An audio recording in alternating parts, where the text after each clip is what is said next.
বাংলা করা হচ্ছে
মরহুম দিয়ে ৬-৩-১ মেজর সিংহা মোহাম্মদ রাশেদ খান ২৬ জুলাই ১৯৮৪ সালে ঢাকা জেলায় এক সম্ভ্রান্ত মুসলিম পরিবারে জন্মগ্রহণ করেন।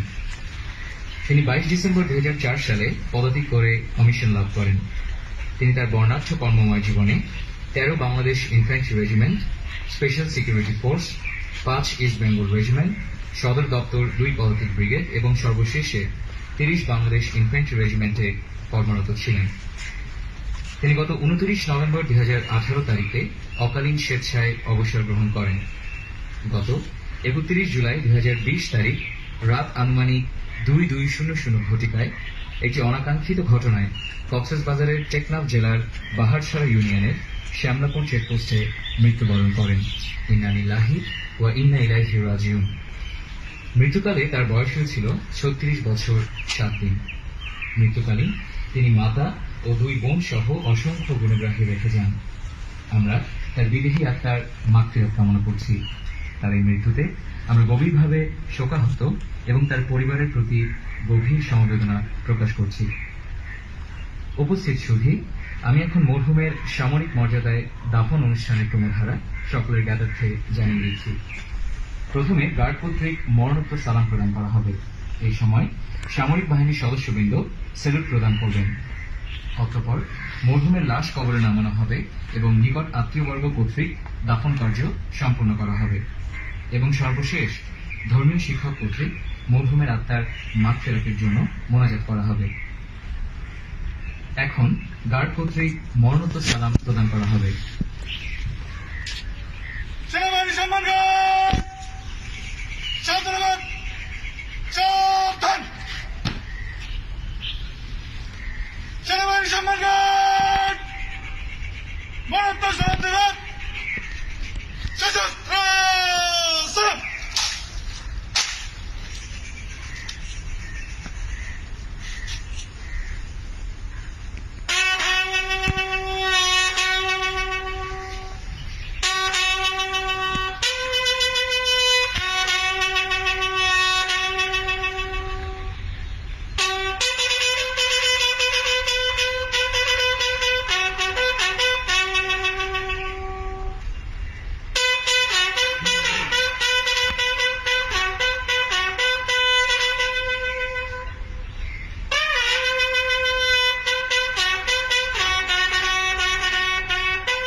এখন মরহুমের নিকট আত্মীয়বর্গ কর্তৃক লাশ কবরে নামানো হবে এবং দাফন কার্য সম্পন্ন করা হবে।